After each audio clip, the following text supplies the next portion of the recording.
মেলাঘর পৌরসভা এলাকা সংলগ্ন ইংলিশ মিডিয়াম স্কুলে টিচার রুমে আগুন। ঘটনা ঘটে বুধবার সকাল ৫টা নাগাদ। আগুনের প্রকৃত সূত্র উদ্ঘাটন না হলেও আশঙ্কা করা হচ্ছে দুষ্কৃতীর আগুন।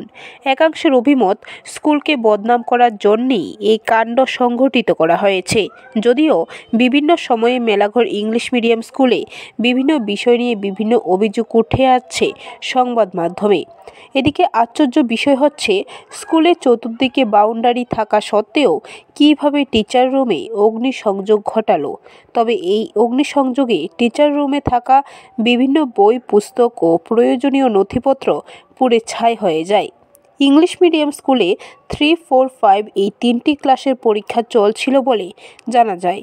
যতটুকু জানা যায়, এই অগ্নিসংযোগে বিদ্যুতের কোনো সংস্পর্শ ছিল না। তবে কি স্কুলকে বদনাম করার জন্য এই অগ্নিসংযোগ?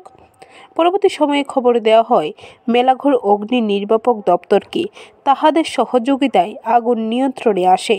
তৎক্ষণাৎ ঘটনাস্থলে পৌঁছায় মেলাঘর থানা কর্তৃপক্ষ।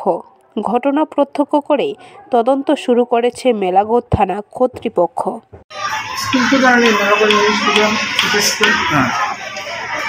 আমি সকালবেলা প্রায় 20-25 বাজে আমার ঘুরে রয়েছেন দাস আমাকে ফোন করে জানাইছে, সকালবাবু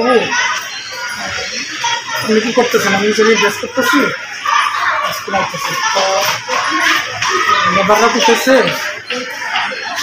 রুম থেকে ধোঁয়া উঠতেছে। আমি কথা শোনা মাত্র আমি 5 মিনিটের মধ্যে স্কুল আসবো। আর দেখলাম ঠিকই ধোঁয়া উঠতেছে। আমি গেট খুললাম, খোলার পরেই কর্মী লেবার যে কাজ করতেছে বিল্ডিংয়ে, তারা ঢাকায় আনছি। ঢাকায় আনলাম, তারাই ঢুকছে। আমি ঢোকার সাহস করছি না, ভিতরে সব ধোঁয়া, জানালা বন্ধ। তারপর তারা জানালা খুলেছে, পরিস্থিতিটা কন্ট্রোল করছে। তারা কী কী ক্ষতি হয়েছে এখানে? এখানে আমি দেখতেছি একটা র্যাক বই ভর্তি, জল আছে। ব্যুরো রিপোর্ট, খবর ত্রিপুরা।